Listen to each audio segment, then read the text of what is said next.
Crypto की दुनिया में इस वक्त मानो भूचाल आ गया है। हर तरफ एक ही सवाल है, आखिर ये हो क्या रहा है? तो चलिए आज इसी की तह तक जाते हैं और इस पूरी कहानी को समझते हैं। देखिए, इसे सिर्फ एक गिरावट कहना थोड़ी नाइंसाफी होगी। बाजार में एक परफेक्ट स्टॉर्म यानी एक भयानक तूफान आया हुआ है। ये एक ऐसी कहानी है जिसमें अरबों डॉलर स्वाहा हो गए और क्रिप्टो के बड़े बड़े महारथी भी हिल गए। आइए इस पूरी सिचुएशन को डिकोड करते हैं। तो इस कहानी की शुरुआत होती है एक बहुत ही चौंकाने वाले आंकड़े से। बिटकॉइन जो अक्टूबर में अपने ऑल टाइम हाई पर था, वहां से सीधे 52% नीचे आ गया। ये कोई छोटा मोटा झटका नहीं था, ये एक जबरदस्त क्रैश था। और इसका असर ये हुआ कि सिर्फ 24 घंटों के अंदर जिन लोगों ने कीमत बढ़ने पर दांव लगाया था, उनके लगभग 1.9 बिलियन डॉलर बस हवा हो गए, सब साफ।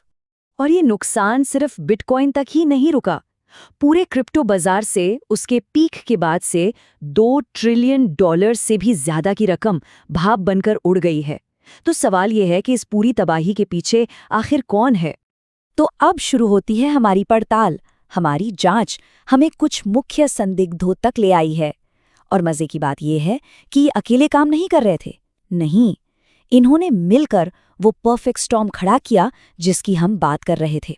तो ये हैं वो 4 मुख्य खिलाड़ी जो इस पूरी गिरावट के जिम्मेदार हो सकते हैं।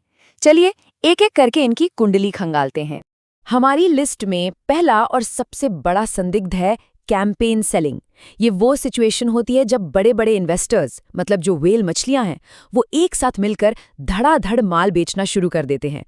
और सोचिए जरा, जिन ईटीएफ्स को बाजार का एक तरह का सेफ्टी नेट माना जा रहा था, उन्हीं को हथियार की तरह इस्तेमाल किया गया।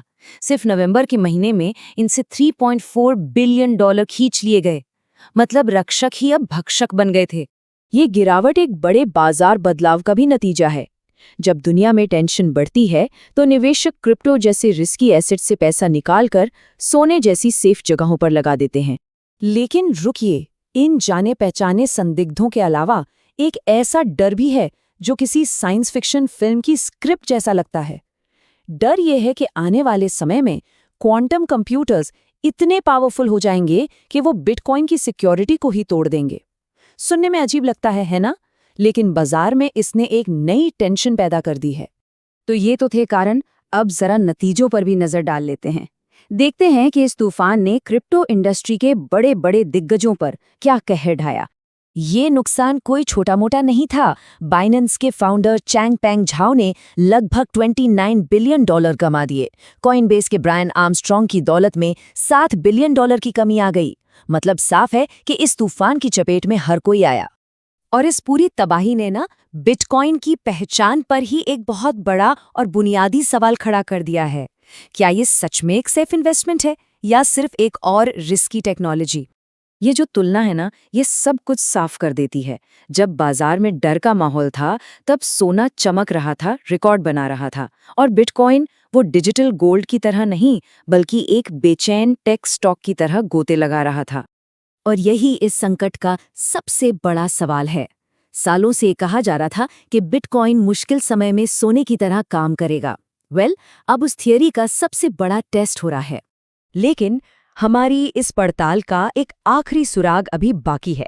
डेटा का एक ऐसा टुकड़ा जो इस पूरी कहानी को देखने का नजरिया ही बदल देगा। देखिए, जो लोग क्रिप्टो को लंबे समय से देख रहे हैं, उनके लिए ये सब कुछ नया नहीं है। बिटकॉइन ने पहले भी ऐसे कई बड़े क्रैश झेले हैं, चाहे वो 2014 का माउंट गॉक्स हैक हो या 2022 में FTX का डूबना। और अब ये शानदार आंकड़ा देखिए, 462। जानते हैं ये क्या है? ये वो संख्या है जितनी बार बड़े बड़े मीडिया हाउस और एक्सपर्ट्स बिटकॉइन को ऑफिशियली डेड यानी खत्म घोषित कर चुके हैं। हर बार इसे आखिरी झटका बताया गया, कहा गया कि बस अब ये खत्म। लेकिन हर बार बिटकॉइन ने जबरदस्त वापसी की है। डेटा हमें एक बहुत ही साफ पैटर्न दिखा रहा है, लचीलापन और फिर रिकवरी। जिसे हम अनसमझ रहे होते हैं, वो अक्सर एक बहुत बड़े साइकिल का बस एक हिस्सा होता है। तो 462 बार मौत को मात देने के बाद एक बहुत बड़ा सवाल सामने आकर खड़ा हो जाता है। ये जो भयानक उतार चढ़ाव है, ये बिटकॉइन की कोई जानलेवा बीमारी है या फिर यही इसका असली कैरेक्टर, इसकी सबसे बड़ी पहचान है? यह सामग्री केवल शैक्षिक उद्देश्यों के लिए है और यह कोई निवेश सलाह नहीं है। बिटकॉइन सहित क्रिप्टोकरेंसी में निवेश बहुत ज्यादा अस्थिर होता है और इसमें काफी जोखिम भी है।